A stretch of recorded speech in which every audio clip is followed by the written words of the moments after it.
This is Randall Moore of the WREK Crew All-Stars, host of Techniques Radio. Check out the WREK Crew All-Stars on Techniques every Thursday night from 9 to 11, WREK FM, WREK.org, 100,000 watts hip-hop, the oldest hip-hop show in Atlanta, 30 years of Thursdays, Georgia Tech in full effect. Stay tuned. It's Rodney C and Lenny P right now. Oh yeah, world. It's your boy Rodney C, making history, blowing up like TNT. And this is the Technique Overtime Technique Radio, the WREK Crew All-Stars. We in the building, you know what I mean? And we doing it big time. And I'm sitting here with my man, DJ Lenny P. So what's up, Lenny? What's up, brother? How you? I'm good. All right. So now, I'm really excited about doing your interview, you know what I mean? Because you from up top, man, where I'm from, man. You know, I'm getting the interview done by legendary. I hear you, but I'm saluting you right now. You know what? Okay, so now, you are born in New York. Born in New York. In Manhattan. Born in Manhattan, Harlem. Okay. Can't get better than that. All right. So, okay, so give me some feedback. Like, how long were you in Harlem? Harlem, first 3 years. Okay. Youngster. Okay. And then moved up to the Boogie Down Bronx. The Boogie Down. When you was 3 years old? 3 years old. Okay. Right in Hunts Point area. Right. Now, when you lived in Harlem, where did you live? 137th Street. 137th? 5th and Lenox. Okay. That's the Harlem Hospital block. Harlem Hospital. So that's why you think you was born in Harlem Hospital? Because you lived across the street? Yeah. And that's a strong possibility, Yeah, right? very strong possibility. Okay. And you know what? Because I come out of Brooklyn, but my people lived on 151st between Amsterdam and Broadway. Okay. You know what I mean? So I'm up and down. And then my mom eventually moves to Lincoln Projects, right? Down the block from you. Right down the block. You know what I mean? Yeah. Okay. So 3 years old, you moved to the Bronx. Right. Okay, where did you move at in the Bronx? Hunts Point. Hunts Point. Yeah. Okay, up there in the Point. Okay, so we're talking The infamous Hunts 65, 66 now. We talk, well, I'm born 61, so we talking 64. 64, 65. Yeah. 64, Right. 65. Okay. Definitely. What's the Bronx like? I mean, because I didn't move to the Bronx to the 70s, so it was burnt down when I got there, but how was it? That's what it was. It was burnt down, you know, or it was on its way? You know, my dad, bus driver, and, you know, mom was working for an insurance company and got a house up there. Okay. You know, so private house. Okay. Private house, all brick. Is the house still there? The house is still there. Matter of fact, we had a fire in the house. Okay. In 2011, totaled it, and rebuilt back. Oh wow. Yeah. So you got a brand new joint. Brand new joint. Oh my God. To New the, floors, to the new brick. doors, new windows. Everything. Oh my God. Okay. New everything. So you know the values. Yeah. Oh wow. Okay. So where you go to high school? High school, Stevenson. You went to Stevenson. Stevenson High Okay. School, man. Yeah. You know, what's that, Pugsley? Yeah. I over Lafayette over that way. Yeah. Soundview. That's the Soundview area. Yeah. Matter of fact, it's Pugsley and Lafayette. Right. Okay. We did Shylock's birthday there. Wow. In Stevenson. Wow. In I think 1980, we gave her a birthday party there. And that was just after I got out the year before. Okay. 79. Okay. Wow. All right. So,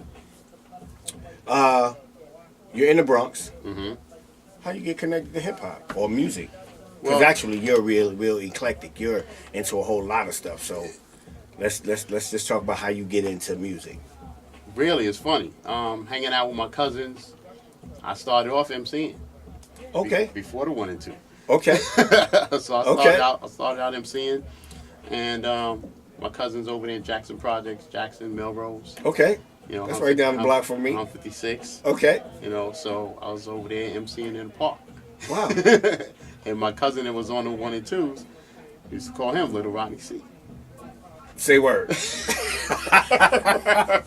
to call him Little Rodney C. Okay. And his name Rodney? Yeah.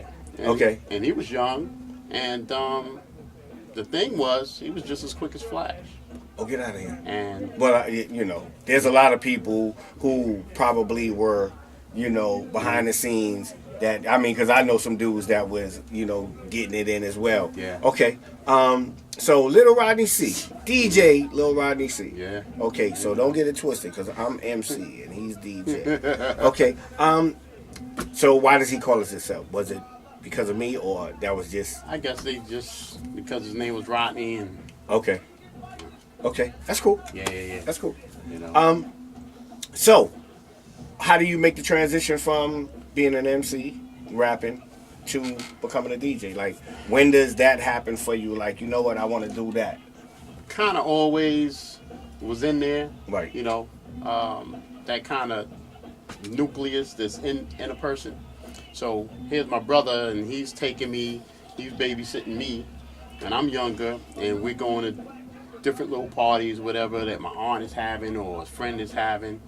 So here's a little brother that's 10, 11. Right. And everybody's, sitting around and they doing their thing and they're drinking their wine or whatever they doing. Right. And where do I get attracted to? I go right over to the turntable. Okay. Let me see what music you have. Because I'm growing up listening to WREL, WBLS. Right. So the music's in my head, so I know what's hot, what I feel is hot. I'm listening to the music, okay. So let me see what they have in their library, in their okay. house. And And that now little, I'm and playing that, the and tunes. that little stack that they got. And that little stack they got. In the component, in the middle, it had little 10 or 12 albums in it. Yes, okay, sir. so you pulling them out. I'm pulling them and, out. And you checking, okay, this one is, okay. Yeah. Okay, so you become the impromptu DJ at that point? I'm really the impromptu DJ. Okay. No So one's complaining, no one's coming over and saying, no, okay. it's not the appropriate record, or this is, I'm playing what I'm hearing on the radio. Right. Okay, and what's in the box? Yeah, and what's in the box, whatever I have access to. Wow. So that bug was implanted really before MCing. Okay. Okay. So it's just music. So It's we're listening music. to the radio, and the radio is the turn on. Like, is it fascination that is the radio and how they do that got you, or? I would say just the love of the music, to be able to go ahead and play that music. Okay. So, now you're getting to the point of, here's my cousins, they got the turntables in the house, and whenever we got finished MCing, and everybody left, now I'm going to the turntables, and I'm just kind of practicing how to mix, honing your craft. Right. Got So you I'm just getting the skills down. I'm just feeling it out. Right. With nobody around. Yeah, so and you then doing of course somebody comes in and says, yo, the microphone's over there. What you doing? Get away from the turntables. Oh, you get kicked off. So, I'm like, yo, man, leave me alone. Let me do me. Okay. Yeah. So, So you really develop a love for it. Yeah. And you start honing your skills. Right. You already musically inclined. You already like music. So, when do you get your turntables? I got my turntables probably soon after I got the SLB1 Techniques. Okay. With the belt. Oh, we had those. We had those. The belt drive. Yeah, the belt yeah, drive. you had to put the felt on it. Yes, you had to put the felt on it. I mean, which was, things happen for reasons. Right. It was good, because what it taught me was to have a light touch. Right.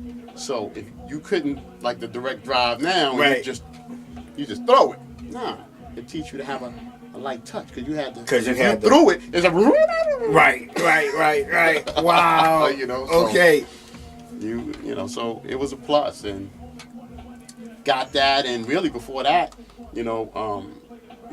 me, my dad, my brother was upstairs. Okay. So this is the house. this is the house in the Bronx. Okay. So I'm going upstairs because I don't have my amp. There's no amp for me. Right. My brother had I don't even know what type of mix it was. Right. He wasn't DJing nothing, but he basically let me take my turntables, and upstairs. you can use them. They're here, so they can stay there, and I don't have to keep hooking them up. And whenever I want to come up, as long as it's okay, I can come up and do my thing. Wow. I'm DJ Lenny Penceal. Some people call me DJ Lenny P. and you're watching the WREK Crew All Stars at Techniques Overtime. So the BLS, the KISS, really my uncle knew, who was it? I think it was Peppy Sutton. Peppy Sutton at one time. Oh, get out of here. Was one of the key guys. I don't know, was GM, general manager, what have you. Because Percy Sutton, right? They owned Percy it. Sutton, they owned it. Right. So Peppy Sutton was up there, and my uncle knew Peppy. the secretary. Oh, Peppy. okay. So boom, that got me up in the station. Okay. So it's like, yo, come on, man, hook me up. Let me let me get on PLS. You know what I'm saying? I'm Okay. hearing these cats spinning. So basically, it was through the secretary. She introduced me to the engineer at the time. Okay. So it's like, you want to see how they do what they do? I'm like, yeah. Come in. I forgot the engineer's name. And so we just breaking it up and we talking. And he says, oh, you a DJ? So I said, yeah, I do this. He's like, yo, you a DJ? He's like, yo, tell you what, put a mix together. Okay. Okay. Just like that. Just like that. You're a DJ, so just do a mix. You know how it goes, in the right place at the right time. Okay. And I believe that was really secondary. That was after KISS FM. Right. And KISS FM is, here I am, I'm working in a law firm. I'm working in the mailroom. And one of the guys working in the mailroom lived in Tony Humphrey's building. Oh, wow. So he says, I'm making my little cassette tapes. Okay.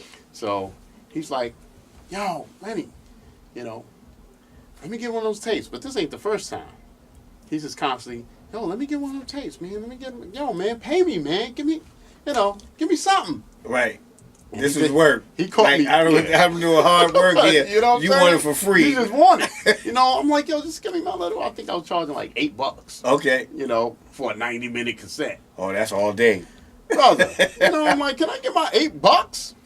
So anyway, long story short, I just say, you know what? Caught me on the right day, man. Here, take it. Because he was saying, yo, I know Tony Humphreys. I live in this building. I'm going to give Tony the mix. And I'm like, yeah, right. Okay. You know Tony Humphreys. Right. Yeah, okay. You know what? Here, take the mix, man. Yeah, you know Tony Humphreys. Yeah. Right. A few days later, he's come back to work. A few days later, he comes back and says, yo, Tony wants to speak to you. Again. Yeah, right. Yeah, right. Tony Humphreys wants to speak to me. Yo, he does. So, go on their little booths that they have in these corporate law firms. Right. He calls him up. He's playing middleman, of course. His name is Bill. And he's playing middleman, and he basically got Tony. Tony's on the phone.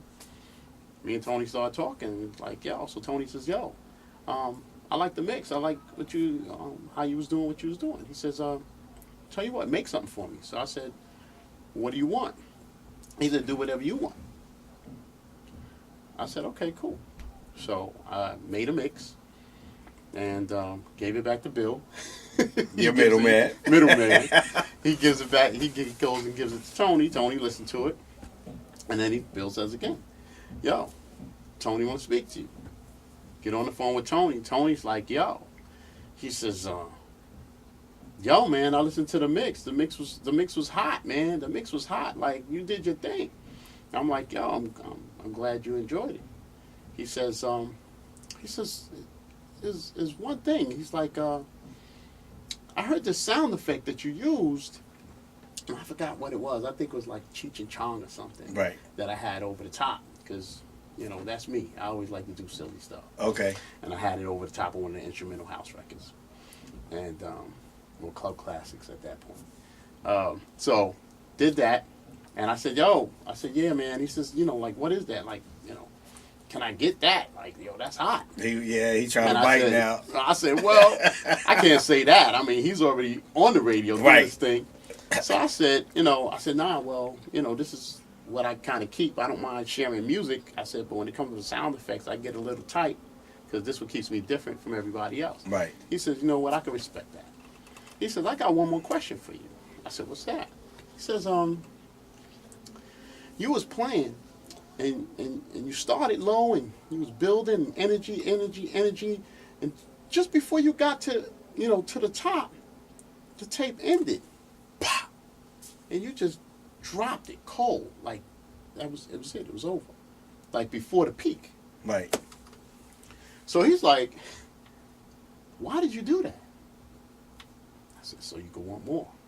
He bust out laughing. Okay. He started laughing. He's like, yo, we keep in touch, so. So now Bill's not around. Yo, so what's your number? Okay. So we exchanged numbers. Got you. And basically, like 3 weeks later, I just shouted him out, because we haven't talked since then. And I was just shouting him out just to say, like, what's up? How you been? Right. And he was like, yo, Lenny, I'm glad you called me. I've been looking for your number for hours. And he's like, I need a favor. What's that? Yo, can you do 3 hours for me on Kiss? What? Yeah, I got do that. I got that. I got that. You know what I'm saying? Oh, wow. Yo, so that was the beginning of getting on Kiss FM. Wow. I think I lost that cassette because I held on to it because, your proof that you were on the radio was taping the show. Right. With the IDs running. And right. The DJ, who was Chris Welch at the time, I don't know if you remember Chris Welch, he was on one of the nighttime DJs, personalities at Kiss FM. And I remember calling Chris because Tony gave me the number to where the DJ was in the booth. And he says, I said, yo, Chris, how you doing? This is Lenny Penceal, because they're running tapes. They're running reel of reels. And he says, I said, I said, how's it going tonight? He said, Lenny Penceal? Oh, you're on tonight. He says, the phone lines has been going off the hook, the lights, right, like a Christmas tree, ever since you got on. And I was like, wow, really? He's like, yo, you are killing it. And I was like, wow, thanks. Wow. I'm just 3 hour spot. 3 hour and spot. Tony Humphries. And Tony Humphries slot. Ain't that crazy? Wow. So. What did it feel like? You got to think. There's not a crowd in front of me. I'm home in my house on the phone talking to Chris Welch, who's telling me what the response is by the phone. Right, because you sent in a mix. Yeah, I sent in a mix. Right, so it's a 3 hour mix. 3 hour mix. Okay, so they're just playing. I had the cassette. I did it on cassette. I didn't own a reel right. at that time. So Tony basically took the cassette. They transferred it. And edited it. Right. Side A, side B, and spliced them together. Right. That it could go on the reel. So. Wow. I just did the 3 60-minute cassettes. Brought it down there, left it at the station for Tony. This for Tony Humphries. He went, picked them up, boom, took them, edited them. Wow. And put them on the reel, and boom. Just knowing how to always overlap, so he'll have room to go ahead and splice the side A and side B. Right. Yeah. Wow, that's crazy. That's crazy. So you are now in Atlanta. Mm. You know what I mean? How long you been here? Been here 2.5 years. Came down December 23rd. Closed on the crib, and I'm here, man. I'm loving it. Now, why Atlanta? That's really where the Lord directed me to go. Okay. Got you. That's it, man. I tell people that, and they kind of go, "Oh, okay." Right. Well, no. I mean, some people understand they're in tune with their spirituality, and they hear the voice and they listen. Yeah. And some people don't. Yeah. Okay, so you're here. What you got going on? Just reaching out and grinding. Okay. Going through the politics, ducking, weaving. Oh my God. Oh my God. Do I know about politics and politricks? Oh Lord. I like that politics. I like that, man. So now you have a situation that you set up, Mo Better Parties. Yeah, the more better parties is something because I know everyone respected you doing your own party. So once I got introduced to different cats down here, I'd say, yo, let me go ahead and start something that I didn't see anybody doing. Okay. Which was 80s and 90s hip hop and R&B. I said, I didn't see that party around town. Right. And if it is, I missed it. And Okay. I'm still missing it because I don't see that party around town. So, Okay. Because it's not just 90s, and because it's 80s and 90s, to me it gives me an edge. Okay. Because I'm bringing that style party straight from Midtown Manhattan. That's what I always say on my mixes. This is straight from Midtown Manhattan. This is how it was going down in the clubs in New York City. Right. The Bentleys, the Silver Shadow, Pegasus. Yeah, that's what I'm saying. Like, you got to play all the big spots. Like, and does this come from the radio? Or, like, how do you get to Bentleys? I was just introductions. There was a brother around my way, and he knew the owner of Bentleys. You know so many people who know so many people. And that's all of what it is. It's all about who you know. Right. Because it's not about just talent.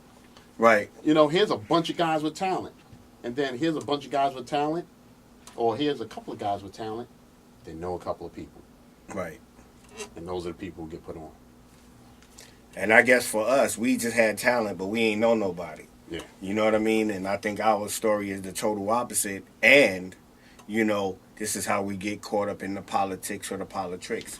Because we don't know nobody. Right. You know what I mean? Now, there is nobody to guide us, hold our hands, show us the ropes. It's trial and error for us. Yeah. Yeah. Wow.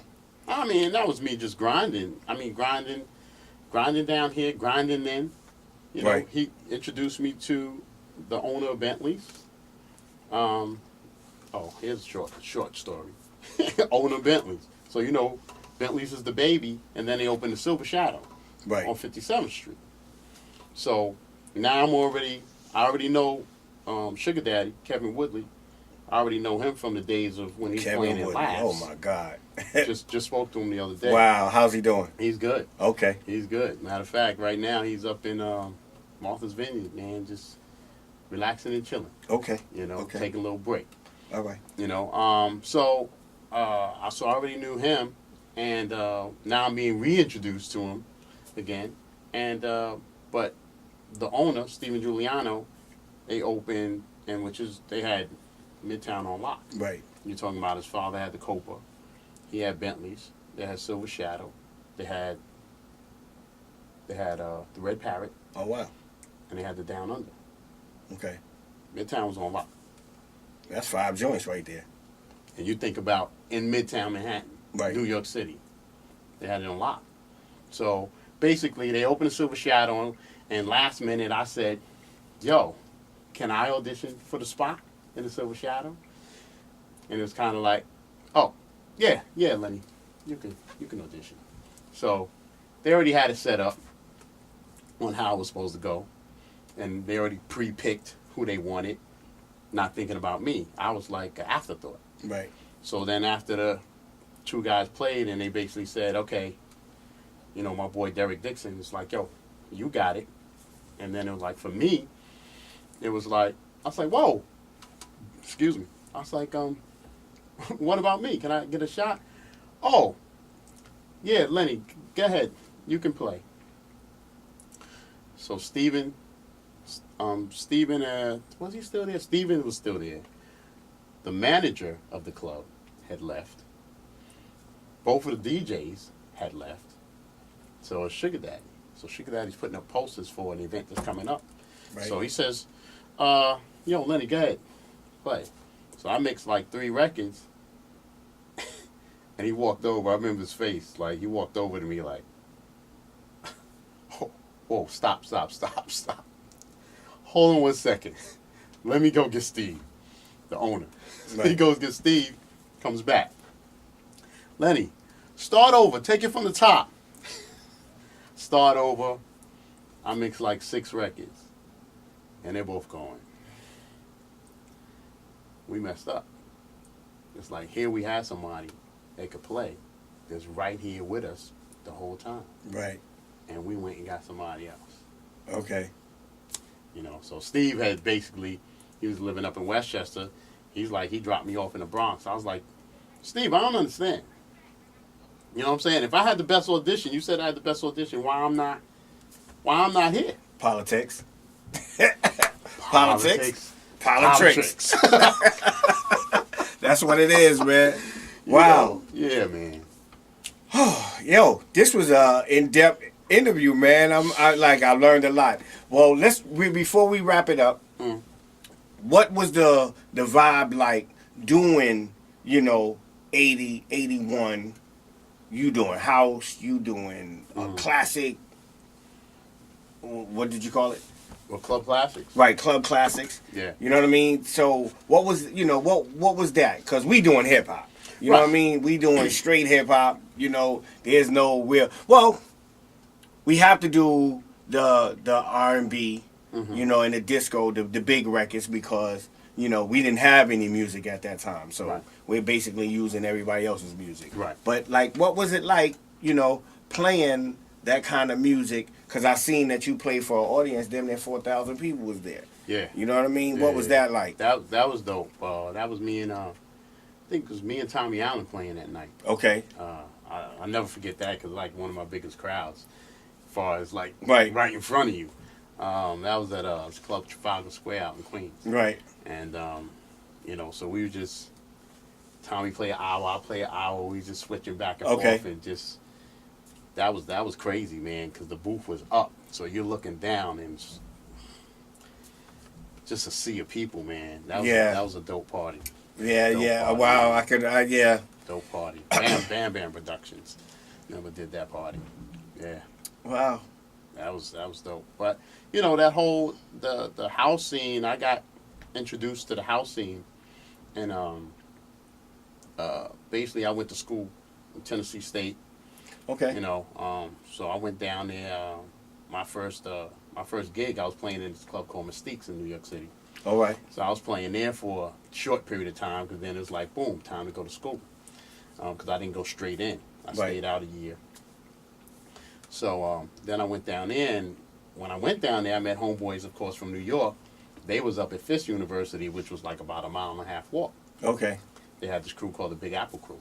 So anyway, I went up there, met them, and they was like, we talking, and they playing music. And they're like, yo, you never heard this? And I'm like, they playing like club classic stuff. And I'm like, nah, but it's dope. And he's like, yo, you ever been to Zanzibar? Zanzibar? What's that? Yo, it's a club in New Jersey, Newark. Nah. You ever been to Paradise Garage? I was like, nah. She's like, yo, he's laughing. It's like, yo, when we go up, we're going to take you to Zanzibar. We're going to take you to Paradise Garage.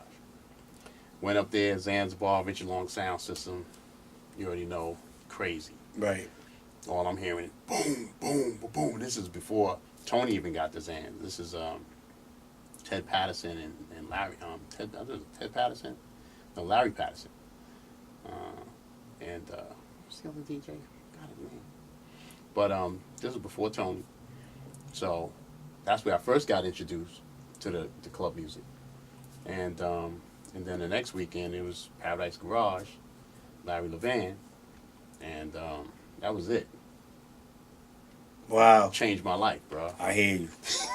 I hear you. And these are all the major clubs in New York and in New Jersey. Like, these are not the little local clubs, the little inky-dink joints. We talking top of the line. He's doing his thing. That's crazy. So I'm just hanging out there. I'm not playing. I'm just hanging out, and so eventually, of course, for the connection with Tony. So now I'm going to Zan's when Tony is there. So I'm up in the booth, right, and just kind of watching the whole scene. Hearing the exclusives. Okay. Being in the Paradise Garage, you're hearing the stuff on acetate. Stuff that's on tape. Right. Don't Make Me Wait, Peach Boys. Okay. Famous. I was in the club the first time it was played by accident. Wow. By accident. Wow. I remember that like it was yesterday.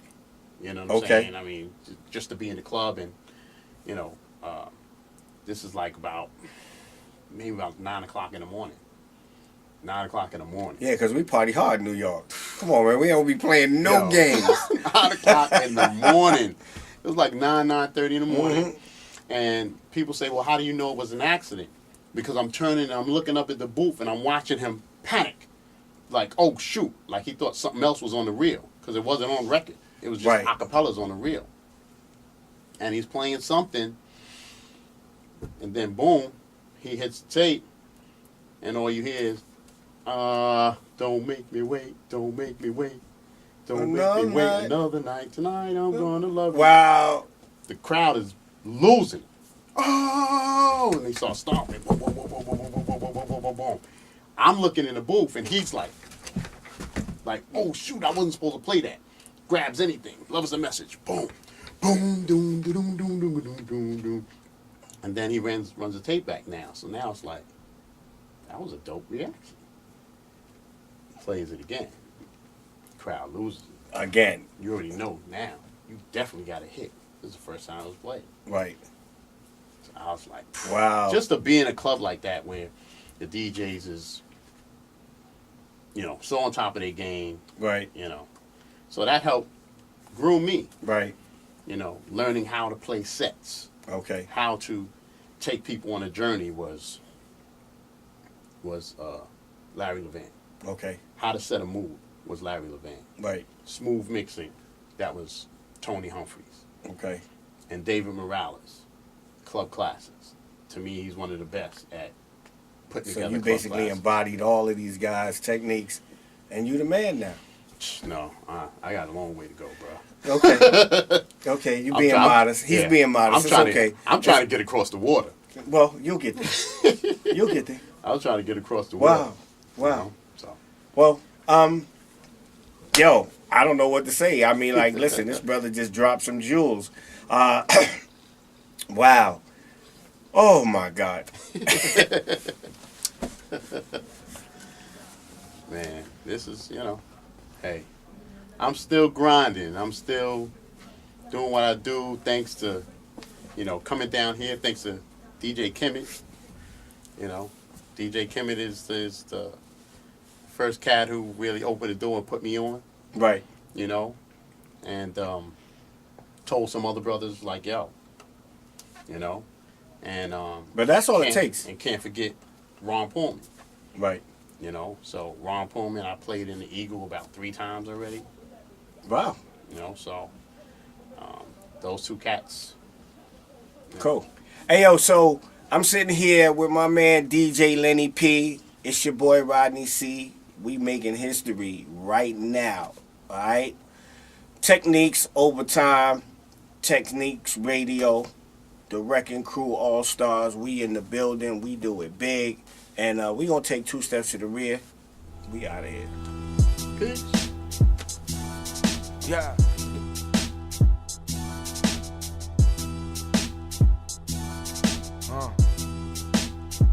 Monster.